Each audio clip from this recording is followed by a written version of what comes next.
All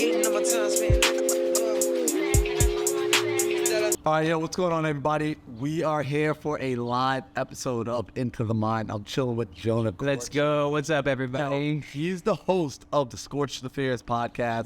He's one of the original members of a mentorship program, a part of Sub 2. He's also a member of Astro Flipping. Yeah. He's a really cool dude, real estate entrepreneur, real estate investor. He's moved from Washington to Denver, Colorado. San Francisco to Denver. San Francisco, that's what I said, San Francisco to Denver, Colorado. He's doing this business at a high level, operating off of his laptop and cell phone. And today we're going to be diving into that entrepreneurial journey because you've gone through a lot of ups and downs in this business. You've seen big markets, hard markets, you've run into problems, you've solved problems. So I want to jump into all of that because so often people are just looking at, hey, like Jonah's killing it now. He's done over 6 figures in real estate. He has a team. Like, it's just so easy for him. Yet they don't realize it was still not easy for me. Journey. It's still always hard. It's always a struggle. There's never a point where there aren't problems, you know? So there's always problems, guys, no matter what level you're at. I know it feels worse when you're not making any money, but like definitely there's always problems. Everyone has problems if you're in business. Otherwise, you don't have a business. So true. So today we're going to be jumping into the mind with Jonah Korchin. So Jonah, bro, what's going on, man? Dude, that's good to be here, bro. I'm so happy. Yeah, I'm happy too. This is fun. I love doing these live podcasts. That's why I love coming to Phoenix. It's like everyone has a podcast and we're just all going to do it live. So excited. Let's talk about it. Let's dive into your origin story, if you will. Okay. When did you get into entrepreneurship? Was real estate your first endeavor? My first endeavor was selling weed brownies. That was my first entrepreneurial journey. It was really bad. We batched the product, so I learned from that, never sell anything that you don't believe in. That was the lesson I got from that, because it was pretty bad when you're selling weed brownies and nobody's getting high. So dang. So it was just brownies, right? Like people were just like disappointed with their brownies. So that was my first entrepreneurial journey. But so the brownie stuff didn't work. I think low key, like maybe I shouldn't be admitting this, but I think we all started there. Just saying. So it's back in the day. I mean, it's illegal now, so now it doesn't. Yeah, now it's cool, right? Yeah, now it's whatever. But. So the brownies don't work out, and where do you go from there? So okay, that was an entrepreneurial journey, but I was not naturally born entrepreneur, always doing entrepreneurial stuff my entire life. I had grown up, and I hope my mom doesn't watch this, I had grown up in a pretty liberal household, which I'm still liberal, not trying to get into politics, but something with it is like rich people are generally worse. They're evil. Like that's something that I was taught. Like money is not a good thing. It actually corrupts people. Power corrupts and money is power. Yep. Right? These were things that I was taught as a kid.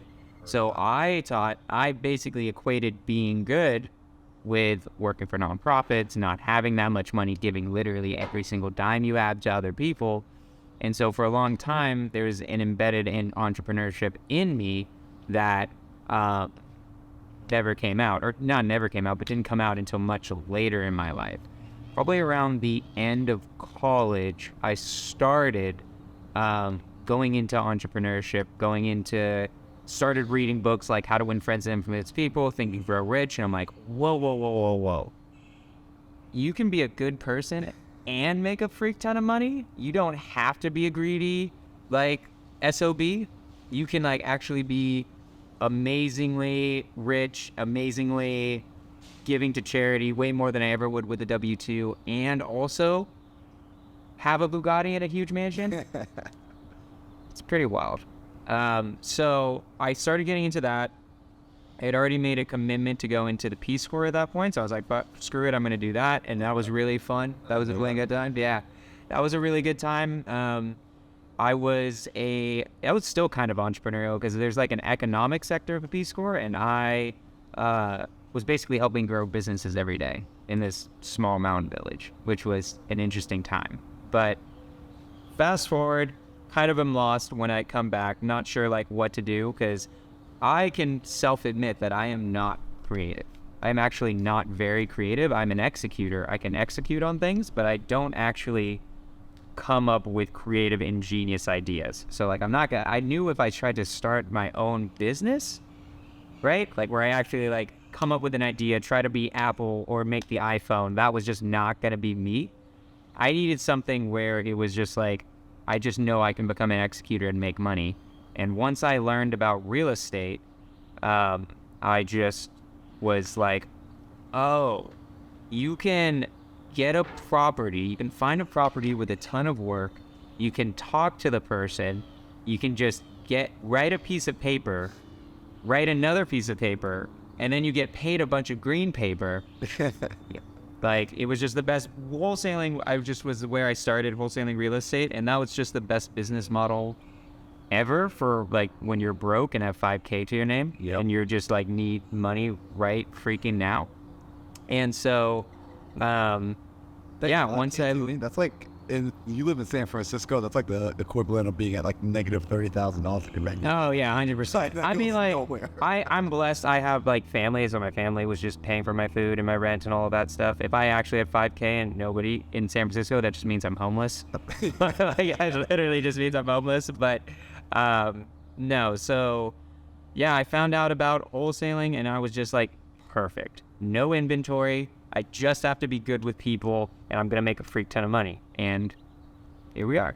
Dude, that's cool. And like, I want to highlight something because you said a few things that I think resonates with the audience, which is, first, he said that he didn't quite know where he wanted to be. Like, you didn't know exactly. Like, you came back from this mission trip. You came back from like having a purpose. Now you're back into your life. You're back into your world.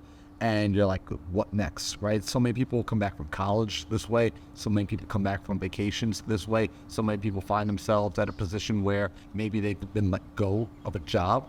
And now they're like, who the hell am I? What do I do? And you were in that situation. And here's like, pick this up, people. You self-analyzed, right? You recognize, look, I'm not the Steve Jobs of the world. Like, I'm not the Bill Gates. I'm not the inventor. And so many people think entrepreneurship means you've got to go out and like invent the next Apple. Instead, you just said, look, I'm going to go find a proven process, right? I'm going to start looking for a proven process and then copy it and just execute on it better than 95% of the population, which you freaking do, man. Like, I know when we were first in the mentorship, you were one of the first people like in our entire mentorship that was actually doing deals, and we're just like, yo, who is this dude? I call myself second wave sub 2. Like, basically there's like a first generation where it was like 50 people in the Zoom. That's like the Lanzas, the Richard Knowles, that's that level. And then there was like a time when it was like 1,000 or maybe like 900-ish. And I think that's around when I joined. Maybe it was either 500 to 900. Because I joined in about July of 2020 into Sub 2, which was like, he started in... He started like just a few months before that. Yeah, I think he either started in April or May of 2020. So I saw Paste. I was like, my story, so a little bit of the story. Like, I joined Astro Flipping, which is the hat I'm wearing today. I'm in Phoenix for the Astro Mastermind. Went to that, great event. But I joined Astro Flipping first, another great community by Jamil Damji. Started there, immediately just through him, obviously got introduced to Pace and immediately got introduced to the concept of creative financing, which I was like, I want to know that, right? And back then they were still doing the same stuff, like same things they do now, where they're like, look, I don't know if we're going to have enough tickets for everyone. Like, I don't think, if you want to join, like, you got to like join now. I'm like, oh my God, I need to join the community like now. Cause like, so I took my first wholesale deal of $10,000 and immediately just put it into buying Sub 2 and was just like, all right, we're doing it. We're spending the rest of the money on this. And so that was the best decision. Those two decisions are the best decisions I've ever made in real estate, was joining Astro Flipping and joining Sub 2. I love that. So Yeah. we're going to come back and talk about that too, because like, you're here for a mastermind this weekend, and well, the mastermind just happened this weekend. Yeah, it just Monday ended. now. But like, I want to come back to that, the fact that you're still constantly reinvesting in yourself, the fact that you're still constantly showing up and just putting yourself in the room. Like you said, if you don't have new problems, you're not being in business. You're not in business if you don't have new problems. Right. So let me go back now. So you joined Astro, you start finding out about this thing called wholesaling. And as you start to get into it, I got to ask, was there any point of imposter syndrome as like you're learning this new skill set and like you're being taught to reach out to other real estate investors and real estate agents and homeowners and start telling them that you're a real estate investor. And meanwhile, you know that you only got about 5,000, maybe even less, because you probably just spent it to get into the mentorship. This is actually really funny. This is something that was hilarious that I did yesterday. So, do you know Mahmoud? Do you know what that is? Oh, Mahmoud. I got Mahmoud into Astro. Get out. People don't know that. Like, I was an OG, but like we were reading our conversations, like our first conversations, like my first wholesaler outreach message to him.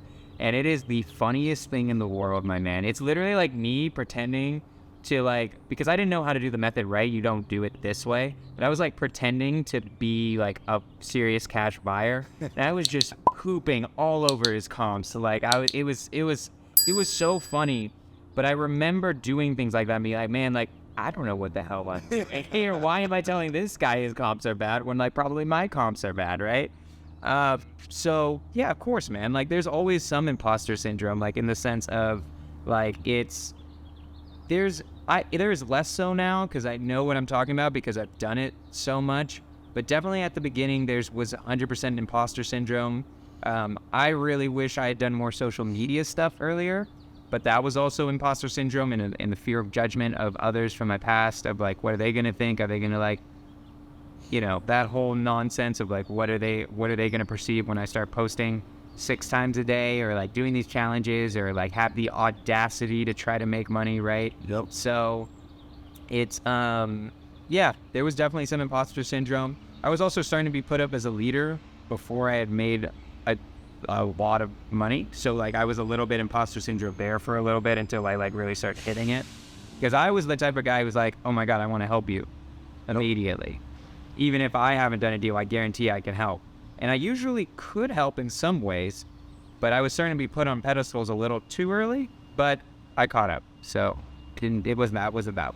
You know, it's interesting because I felt the same way, especially like in our sub-2 mentorship, where I remembered very early on, I had never gotten a deal, right? And I'm learning how to like pick up the phone and talk to these people, talk to these homeowners, things of that nature. And me and my buddy Will Iarza, we sit down, amazing guy, and we sit down one day and we're just like, he calls me actually, he's like, yo, you want to role play? Because we knew we needed to get better at talking to sellers, but the challenge was in the beginning, you just don't have enough leads, you don't have enough opportunities to shoot the ball. So it's like, hey, do you basically want to get on the basketball court and practice on weekends? So we're like, sure. And we also start roping other people in because we know other people need this help.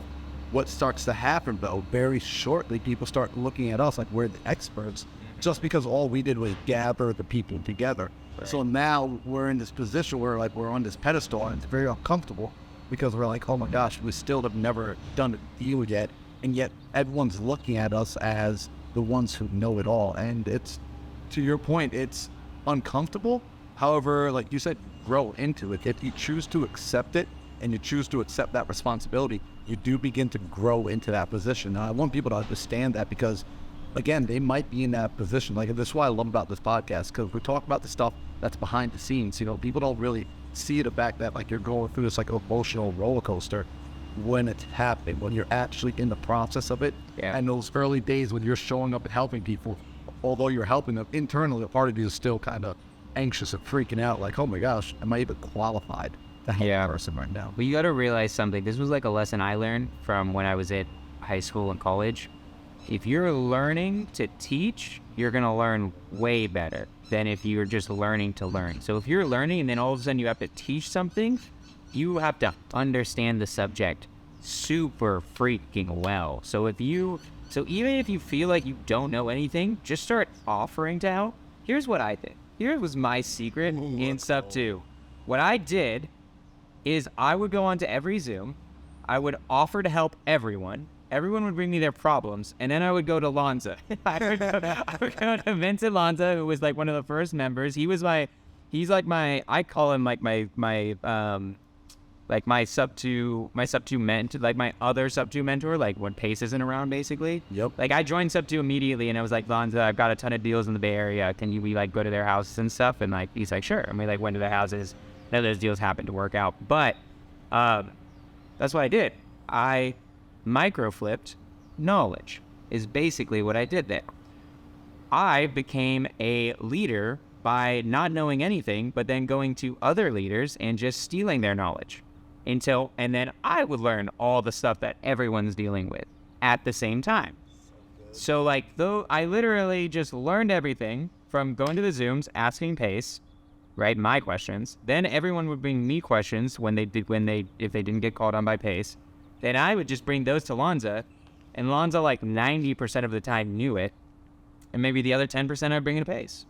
And that was just it. You know what's crazy? I can tell you exactly what was happening, too, because you're doing this. You're bringing the problems to Lonza, and I was on the Zooms. Lonza was coming in because we're always like, where's Lonza coming in with all these questions and opportunities? So Lonza's literally bringing your questions back to Pace, and it comes full circle. But like, this is what it is, right? Like, you didn't know the answers, but you went out. You were willing to just do the work. And now Sub 2's in a place now where, like, if there's Sub 2 students watching, where like, we actually know the answers now. Now I'm not microflipping. I'm not microflipping knowledge. Like, I could actually answer like probably 90% of your creative financing questions at this point, because I've gone in so many gyms and watched. I think I know every single Pace story. He must own like 150 F-150s. Is like my show getting into this. Like at this point, like he's. So now you don't have to microflip the knowledge. Now you can just ask us. And, like, there's going to be, like, maybe 5% that need to ask a question of Pace, maybe. Yep. Yeah. So you should use us. You should use people like me and Marlon, right? Like, 100%, like, use us.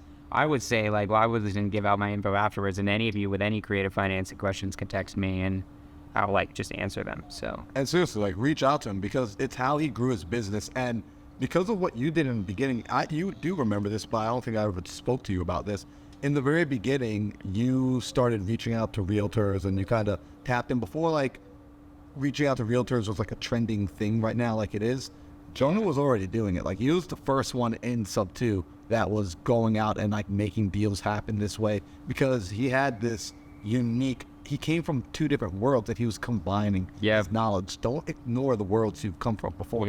So he was able to combine Astro with creative financing and start to make this niche of a market. So really, you're kind of the one that coined doing creative deals with agents. And when you did this, Pace highlighted you, and immediately people started reaching out to you, and then you started to actually systemize just being able to JV, like a JV model. I remember I used to get automated text messages from you, and I was just so impressed. I'm just like, you know what, you were staying top of my mind. Yeah, like, you were staying top of mind for me, because you were like, you set up a system for me to think, oh yeah, I do have a problem. Oh yeah, Jonah does have a solution. And we were able to start collaborating and work together. 100%. Insane. 100%, man. Yeah, like, I mean, I think it's crazy how Agent Outreach is blowing up now. Now everyone's doing it. I'm like, holy moly, that's like wild. Well, like, I feel like there's direct to seller was cooler for a while in Sub 2, and now, like, it's just been direct to agent all day. So that's all I keep hearing. Let me ask you this, right? You know, in the beginning, you started to get some traction. You started to figure out this business. You started to, after going to Lonza enough times and getting your questions answered, you begin to learn the answers, and you now are able to stand on your own. You start to build a business. Your business was able to consistently bring in deals per month. You're in a marketplace where your spreads are, I think we were talking about this the other day, like the average spread is probably like around like 35, 40,000 on a spread. And so deal. So now you've beat out that, there's like that initial phase of business, which is your race to revenue. You've taken care of your race to revenue. You've learned how to produce income. And now you're at a new stage of development of your business. What are some of the new challenges that you run into after you've learned how to make somewhat consistent money? All of my challenges now are putting my brain in everyone else's brain. That's easily my biggest problem. It's like, how do I get all of you to understand exactly what I'm saying and what I mean and replicate it? So let me explain what that means. So basically, I want my salespeople to be way more consistent than they are right now. My salespeople, and this is partially due to the market, which is kind of annoying, but like, I want them to be getting at least 1 to 2 deals a month. While really what ends up happening is like 0, 1, 2, 1, 0, 3, 0, 0, and it ends up being a very profitable business, but that's also a stressful business, right? Like, that's like an like, that doesn't feel good emotionally for me. So like, it's kind of the next step is like, I want this to be way more consistent, And I've learned, I think the only way to do it is also to start branching out into other markets where it's not like such high price points. I think it's like more a market thing than the acquisitions manager thing. But that is like, these are the problems I'm dealing with now, is like, who do I hire? How do I learn to hire? I feel like I'm starting to get that down too, but like more just like how to manage, how to motivate a team, how to get everyone going in the right direction so that we're making a lot of money, I would say is like the biggest problem now. And I love that. And the reason I ask is because, like, as people are listening, like, I want to highlight this. Like, Jonah is someone that he's already, you heard, like, his average deals are $30,000-$40,000. Like, And guys, that means, what that means though is like, it means sometimes they get a 3K deal and sometimes they get a 120K deal. So like, that's what I mean in stressfulness, right? Yeah. Like, it's like I would rather have every get the exact same revenue and every deal be 30K than have it where it's like 3K that I don't care about, that 120K I'm stressing to get to the finish line. So that's like my biggest emotional problem right now. And let's look at this, right? Like, I want to highlight the fact that money doesn't it doesn't eradicate problems, right? After you learn to earn, you start going to new levels. Right. And so you're at this new level. Yep. And now it's like, all right, how do we get more consistency? How do I stabilize this business so that there's still the highs, there's still the lows, but the middle ground isn't like this empty, dead space. Right. That middle space filled with something. We start to learn how to pivot as business owners, Right. entrepreneurs, and you start to look at the data. So you came out here this weekend and you paid to put yourself, actually, I don't even know if you paid for Astro. I was like you're at this point, you're like a guest for the work after you still. well, I had my business partner in a CRM I'm developing was a speaker, so no, I did get to, but yeah, but like, I mean, like, it doesn't really matter. Well, Like, yeah. I was there to provide value. Like, I provided all of those guys tons of value, and that was really the point. But you know what? And you do pay to be in other rooms, right? Like, I know you're a part of. Yeah, I paid $35,000 to be part of the Avengers Mastermind. Like, I definitely put money into education. Absolutely. For And sure. why do you do that? Like, because people have to be looking at you like, "What, Johnny? You figured out how to make $100,000 on an assignment. Like, what? Why would you?" Yeah, but I haven't figured out how to make tens of millions yet. I still need to get freaking there, sorry. But like, I haven't made tens of millions. That's what I want to freaking be doing. If I'm not doing exactly what I want to be doing, then you should still be doing education constantly. And honestly, you should always be doing education, because someone might eventually eat your lunch if you're not staying up educated with things like ChatGPT or something like that. Who knows? Maybe an AI will try to replace me. I don't know. But the point is that you want to stay in these big rooms because your mindset changes when you're around people like Marlon, and like anyone in sub 2 or anyone. Here's the reason why you pay $35,000 to be in a room. Because you're in a room with a bunch of people who are able to pay $35,000 to be in that room. That's it. It's a filtering mechanism. That's the real reason you pay $35,000. And I want to highlight that again. Like, you're always going to say, like, I like highlighting things because, like, sometimes people are watching it, and this isn't. I mean, I don't know about you. I didn't grow up in a house where, like, my parents sat me down at the kitchen table, said, like, "Hey, Marlon, one day you're gonna be happy to drop 6 figures of just getting into a room to 2 days." No. That's out of their mind realm. Right. It's not a common conversation. So when people hear it for the first time, although they're listening, they're just like, "What the hell are you saying?" Right. Right. And understand, it is a filtration system. Like, imagine you're in a room with 100 other people who also saw it a benefit to spend that much money. Right. Think about the caliber of person in that room. Do you have to worry as much about who you're connecting with? You're finding business partners in these rooms. You're finding deals in these rooms. You're finding private money in these rooms. You're finding lifelong friends. I found $2 million of private money in that room. Easily. Probably more. I need to audit it, but like, I 100% based on what people said they had in their bank account, $2 million. Hands down. So you consistently put yourself back into these rooms. And I'm curious, when you started entering into these rooms, what was it like? Because I know Sam and I talked about this the other night, where I'm so sad I missed him. I don't know why he didn't come to the meetup. anyways, we don't have to talk about So, it. I want to see them. but we were talking about when you enter into these sort of rooms, right? These rooms with big players, right? Where there's 7, 8, 9, 10-figure earners hanging out in the room. You get the people that walk inside and they don't feel like they belong. So they self-eject, like they click the self-eject button and kick themselves out. Then you get the other type of person that comes into the room who is, hey, gimme. They see what you can give and they're just trying to take. And those sort of people they may get into the room, but they're never invited back into the room. Then there's a third type of person, which is the type of person that you are. You go into the room and you look and you say, all right, what can I do to provide value in this room? How can I be of service to others?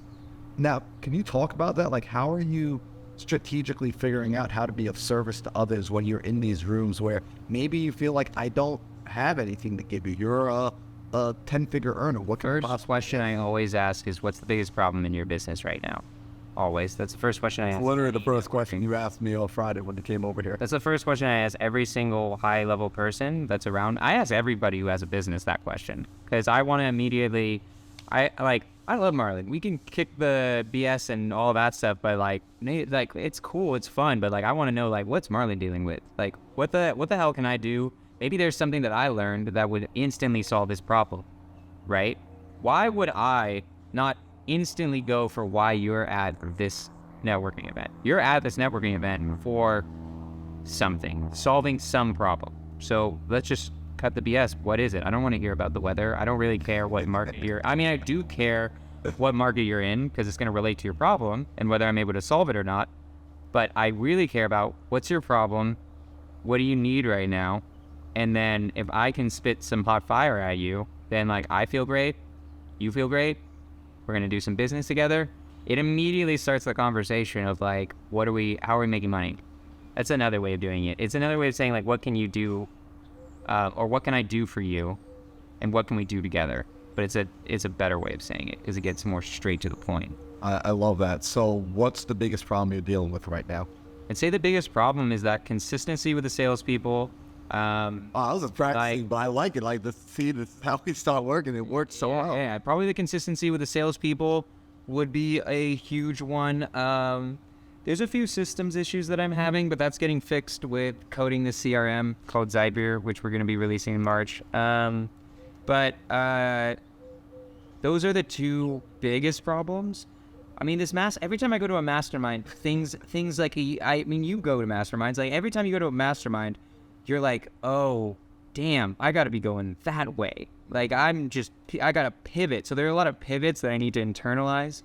Like, I think maybe I finally found my integrator because I've been doing this as a visionary by myself, which I can make a ton of money. I know I'll make a ton of money, but I don't know anyone who's like Pace and Jamil level success who don't have an integrator. Some of them hire COOs, but like I was talking to Pace last night because I was on his podcast, and he was telling me it's like it ends up costing the same anyways for like good COOs and good integrators in your team. Like he basically said Brent Daniels is the only one, but in the end he's paying as much as he's paying to Cody, like 50% of the business to make sure it's integrating. Yeah. So I might have found my integrator. We're going to start testing that out. I've done some JV deals with him already, but I'm excited for that. That would be, all my problems are integrated related. I'm 95% sure. I'm 95% sure the consistency with the salespeople is related to integrations and systems. And if someone else is handling that, I would 10x if they're good at it. And so we're figuring it out.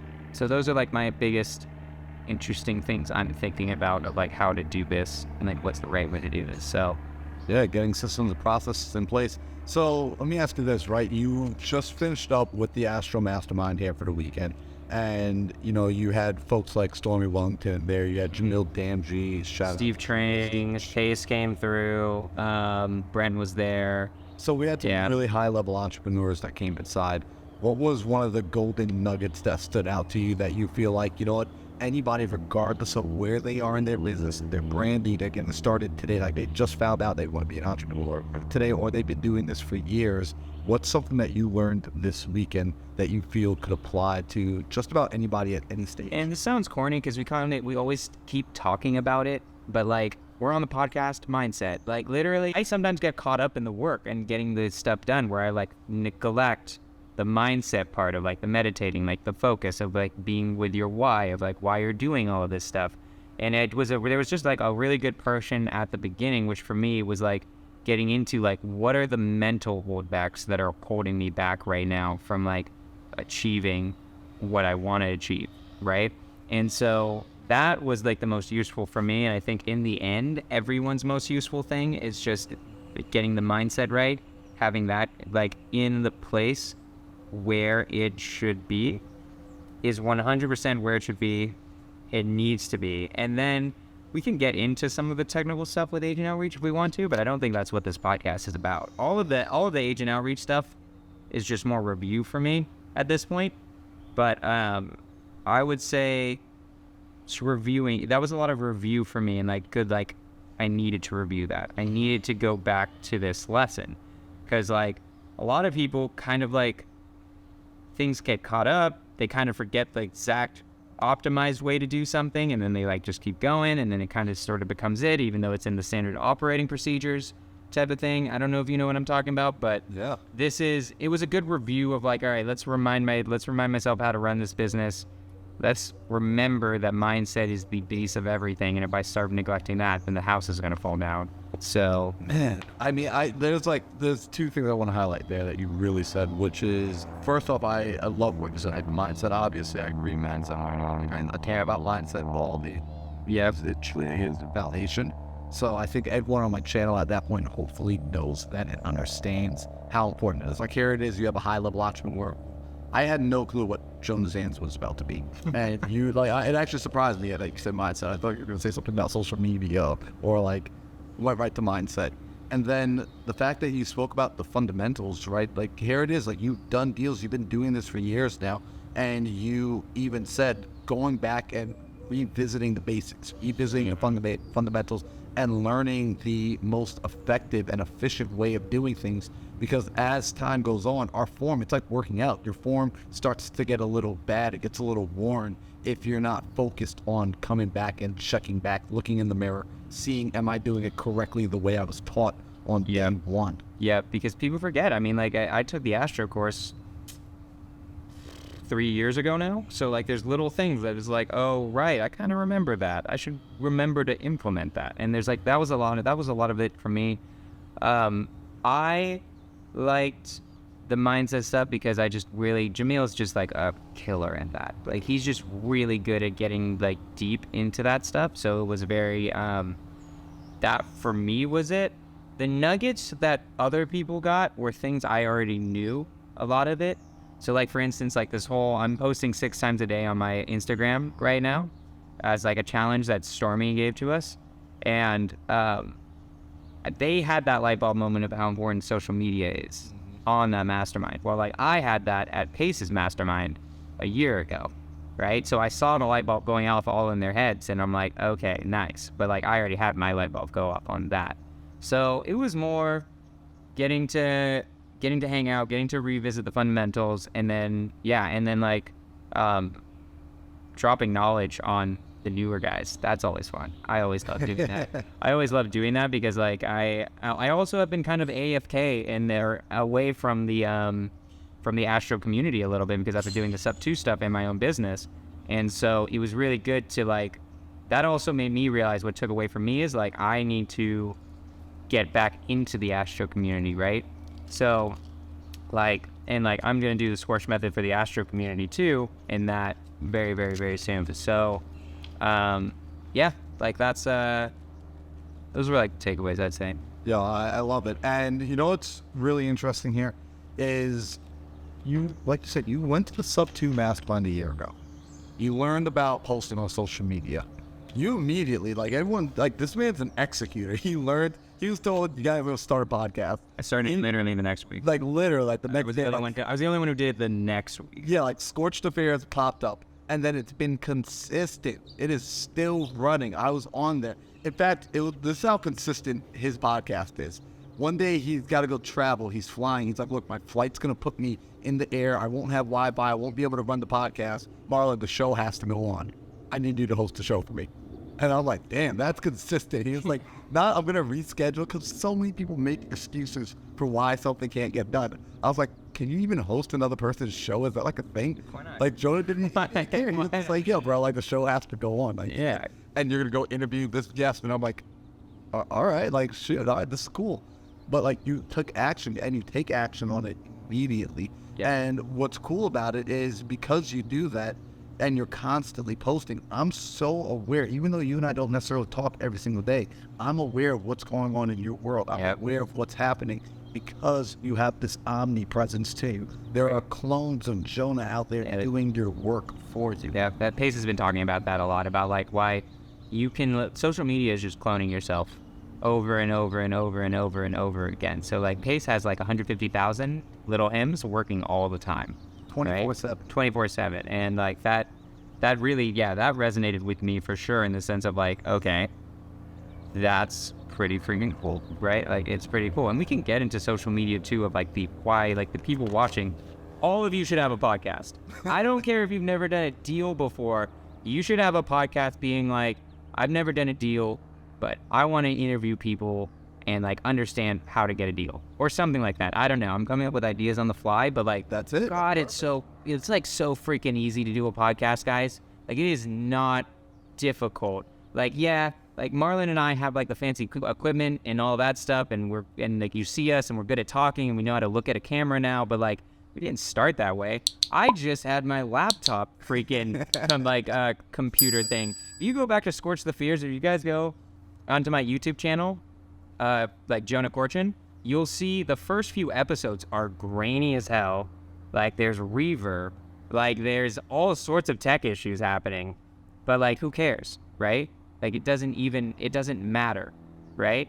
And honestly, you know what? Let's do something fun here. Whoever watches this DMs me that you're starting a podcast, I will come on it. I will be your first guest. If you like honestly create a podcast, honestly start doing it, maybe what should it be? Should it be like maybe they do it like 3 times in a row consistently? I feel like, they gotta prove that they're gonna be consistent. So right. I would say like if they drop the first 5 episodes. Yeah, if you do 5 episodes, like seeing like consistently every single week, starting a podcast, having guests on, doing whatever you're doing, I'll be a guest on it. I'm going to come on your podcast. And like I'll shout it out and I'll get all of the sub 2 leaders to also come on it as well.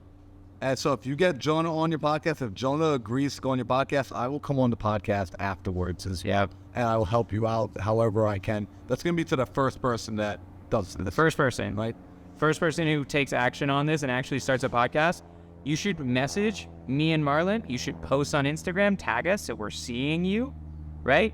That was like a cool lesson I learned from Paces. I tag Cody Sperber. I tag freaking Dan Fleischman. I tag these people, and then when I shake their hand, they're like, oh yeah, you tagged me and stuff. Bro, all right, so quick story time. Check this out. A few months back, I'm up here in Arizona. Carlos 10X on Instagram. He comes out here. He does a big multifamily meetup at the Airbnb. So I head over, and we're hanging out, and he's giving like this little dinner time speech.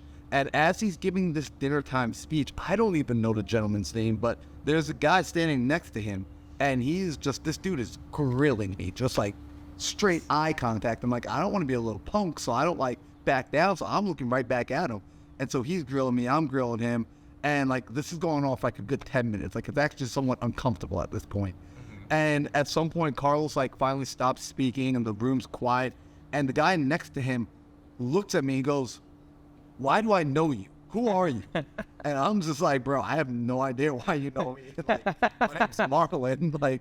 But why are you grilling me so hard? That's really funny. And Carlos goes, yo, you know him from social media. He's on Instagram. He's like, that's it. He's like, yo, you're the guy. Like, he's like, yo, you're famous on Instagram. I'm like always looking at your stuff. And I'm just like, shoot. Now, this is who the guy is. He's the business partner of Grant Cardone. How long ago was that? This was only a couple months ago. This was like maybe like How long have you been doing social media before that? maybe like 2 years now. 2.5 years. So it takes a while for it to get there. It takes but- a little while, but I mean, guys, like I only have about 6,000 followers, so I'm not like famous at this point. And he says like, "Yo, you're like, I know who you are. You're famous." This is Grant Cardone's business partner in multifamily. Crazy. He controls close to $2 billion of real estate with Cardone as a very right-hand man partner. And he's looking at me like, "Yo, I know who you are." And I'm like, "Dang."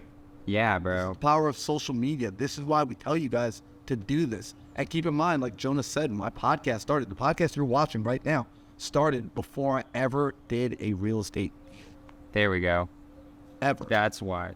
Now, if you got a budget and you're like, man, like I don't understand this camera stuff, you need to hit up Nick Filet.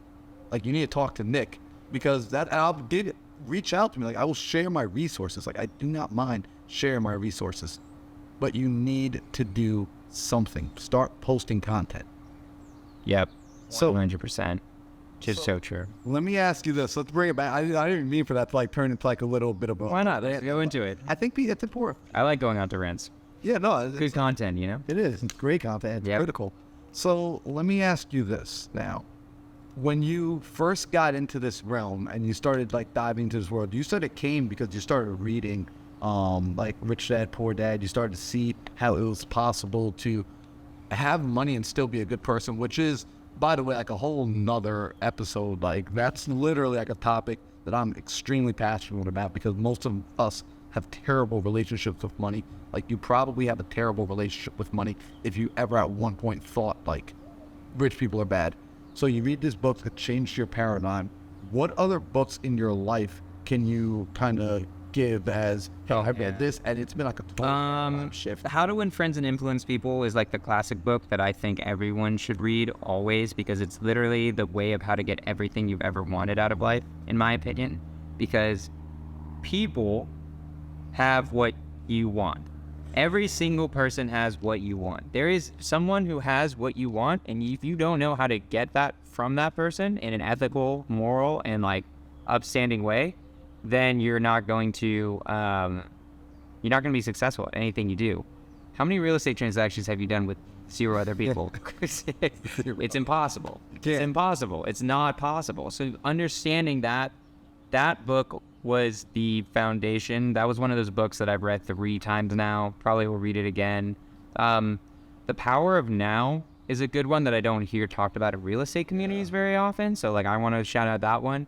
That one is a metaphysical understanding of what reality is. Now, that might be a long-winded way of saying it. Basically, there is only now. That's what actual reality is right now. Us doing this podcast is reality. Your past is not reality. Those are neurons. Those are physically only neurons going off in your brain. The future is not reality. Those are also just neurons, electrical signals in your brain. This isn't reality. Reality is right here, right now, in this moment. That is all that is actually real. Everything in the past is just stuff you're holding on to that your brain is conditioned to, right? So that book is wild on that front of like changing your perspective of what even is real. There are other books too. I mean, like one of the ones that I keep recommending people, if you're like at my level and you really want to start getting into hiring, is Who, an A Method for Hiring, not Who, not How. Who, an A Method for Hiring. I use that book. I bookmark certain parts of that book and I use it in my hiring process, and everyone tells me it's an amazing book and I love it. There are other ones too. Traction is a great book. Rocket Fuel. These are classics that I feel like you've probably heard over and over and over again. I'm trying to think of books that like you haven't heard of, but those are like the other ones that I've been reading that have been getting me to the next But level. you know what? The first two that you mentioned, How to Win Friends and Influence People and The Power of Now by Eckhart Tolle. What's interesting about those books is How to Win Friends and Influence People. You know that Warren Buffett actually says his number one investment that he ever made Dale was Carnegie the Dale course. Carnegie course. It was how to communicate to people. Like communication is the superpower, even if you're introvert. By the way, Jonah, would you consider yourself introverted or extroverted? Extroverted. You consider yourself extroverted? I consider myself introverted. Right? Like That's what. It's crazy, right? It's crazy. And yet, like, we both we both see the strength and the power of communicating with people, period. Yep. Like, it's important to be able to communicate in front of groups of people. It's important to be able to communicate one-on-one. And that book is absolutely, like, it's pivotal in teaching you the skills in order to do so. Yeah. The ABCs of how do I properly communicate to ultimately win, right? Like, how do I get what I want without preventing the other person from getting what? Well, also, here's the truth.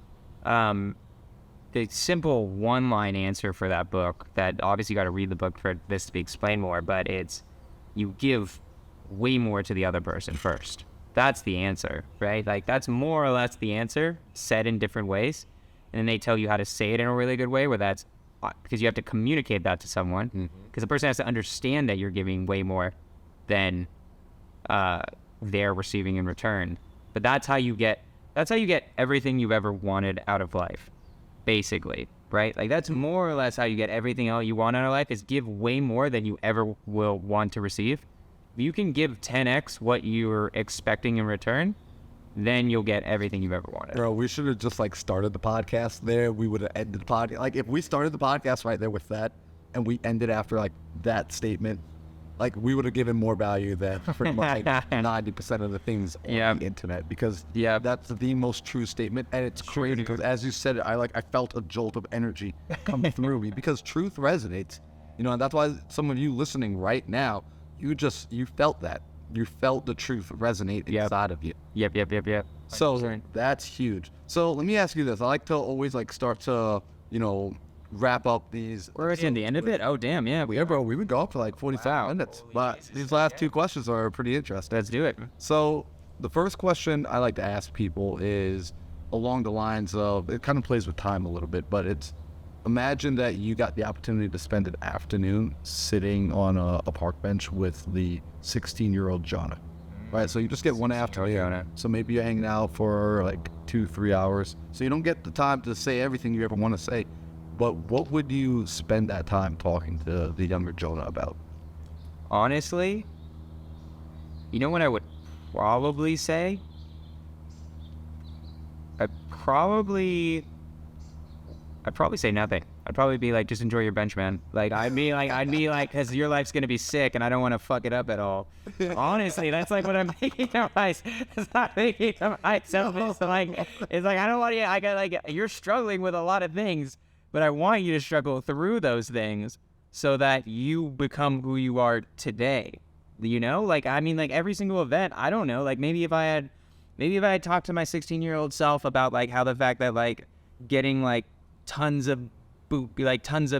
B words and, like, having, like, sex all the time isn't all that it's cracked up to be, and, like, all of that type of stuff, and, like, going into what really matters, and, like, what's actually going to make you happy, and how money isn't, like, an evil, but who knows what that would have led to, right? Like, there's butterfly effects where it's like, if I told myself about entrepreneurship, started teaching myself, I go to an entrepreneurship class, and then I get hit by a car and die. Who knows, right? So I'd probably do nothing. I'd be like, nah, just enjoy your bench, man. Dang. You know what? There's a chance that Jonah's already figured out time travel is going into the past by himself, and, like, we will never know. Like, he's the sort of guy, like, we just won't know if time travel exists. I just get time travel and just not use it. I'd go to the future. That's what I would do. I'd want to go to the future for a second, because I don't think that would affect it as much.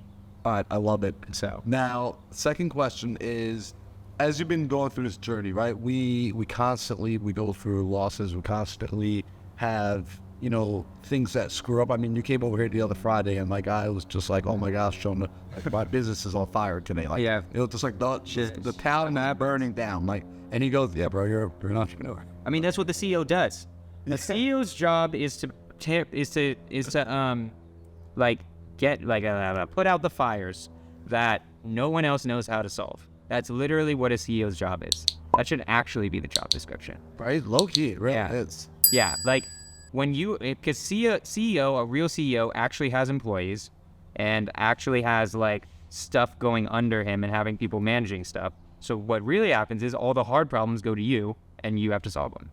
That's what the CEO's job is start solving the hard problems. So along the point of, like, solving the hard problems, what's a challenge that you ran into last year, 2022, that ultimately, maybe in the beginning, it felt like a terrible loss. It felt like, oh crap, like, or maybe not even 2022, but in general, throughout your entire entrepreneurial career, what's one of the biggest problems that you ran into that seemed like the worst thing in the world, but now in hindsight, it was one of the best lessons? I don't want to. There is a 2022 one, but I don't think it's as relevant for your audience. So let's go to the one that's. Let's go to the one that I had in 2021, which was I tried to do two businesses at the same time, and I didn't really know it. I didn't actually know it even though. This is like a really key distinction that I go over in the Scorch method. So this is going back to really agent outreach. Agent outreach is a different business than direct to seller. It is not the same business, even if it's wholesaling. People think it is because it's the same exit strategy, and they're like, oh yeah, agent outreach, it's the same. It's like the difference between cold calling and texting, right? No. It is a completely different escrow process, a completely different conversation of how to close a deal. It is a completely different process in general.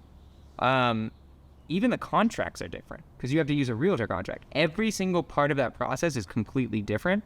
So what I tell people is a lot of times is choose what you would be good at and know yourself. And you can try different things, but you should really choose one and just stick to it.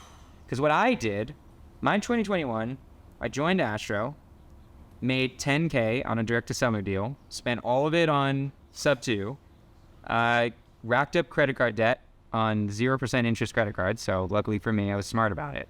But just kept going, and I was just banging my head against the wall. Like, why the hell can't I get another deal? What is wrong with me? Like, I have two of the smartest people in the room, Pace and Jamil. Why am I not making money, Marlon?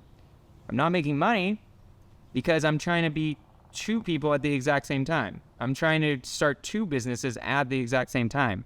So guys, this usually, I don't know if people usually manifest it that way, but how it manifests with other people is shiny object syndrome.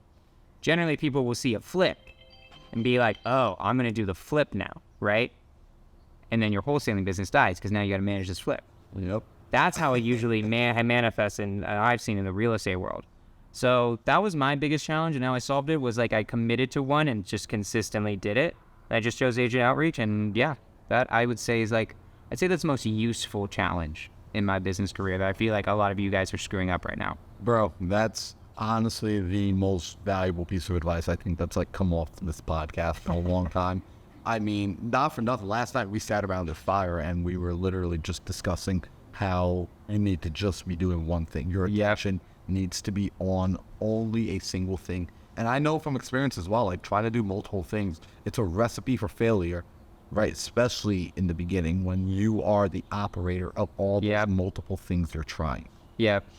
So that's huge. Now, Jonah, for the people that like just are like, oh my gosh, like I freaking love this dude. Like he resonates with me. I like his story. I like his approach. I like where he's coming from. How can people get a hold of you? Like what's the best way for them to reach out and get in contact with you or to stay connected with you? Like where should they go? So the best way is Instagram DM, I would say. If you IG DM me, you can send me deals there. I buy cash in Northern California. I buy cash in Colorado. Everywhere else, I'll buy in any metro area that has over 500,000 people creatively. So any deals like that, I can help close sellers. I still talk to sellers for people, even though I'm mainly direct to agent. I can help you with direct to agent. You should reach out there if you want like a personal response from me. If you want to, I have an agent script that I give out to people who I think are providing value in some sort of way. So you can IG DM me there if you feel like you're providing value to other people and you can prove it to me because I love seeing that stuff. And then But what's the IG? Never said the IG. It's my name. Just look at my name. Jonah Korchin. So JONAHKORCHIN. There's an underscore in between it, but you'll see me. You like the face matches the face, right? And I'm talking about real estate. So that's a great way to reach me. If you guys want way more tips and tricks, go to my YouTube channel. And he mentioned my podcast, Scorch the Fears. That's what's mainly on it right now. But I'm going to drop a YouTube video soon called Why California is the best wholesaling and flipping market in the entire nation. And I love that one because everyone disagrees with me. And I'm going to prove you all wrong in that YouTube video. Damn. It's going to be really good. So YouTube, IG. YouTube if you actually want to learn stuff and like get a lot of tips and tricks. IG if you actually want to talk to me. And yeah, I would say that's it. Yo, so everybody go check out Jonah's IG, check out his YouTube. I'm going to have the link down below. And I want to know from you, like, as this episode's airing, finishing up, I want to know from you, what was the most valuable takeaway that you got from this episode? Leave it in the comments below. I want to interact with it. I want to be able to show it to Jonah. In fact, as you leave your comment, do this, screenshot it, and tag me and tag Jonah on Instagram. And let's continue the conversation, because this is how people grow. This is why we have the campfire effect. This is why I sit down and I talk with high-level entrepreneurs like this, so we can get deep into their minds, so that we can start to shift our own thinking. We can start to level up our own thinking. So go ahead, leave that comment, and be sure to subscribe, like, and come back next week, next Monday, for another new episode of Into the Mind. Jonah, That was sick, bro. That was sick, dude. 100%. Let's freaking go. Let's go. Let's go. $1 mindset, steady as the flow, navigating on my time spent, letting know every week a hesitation. It's been a few years, but there's no mistake, and there's a reason I'm here.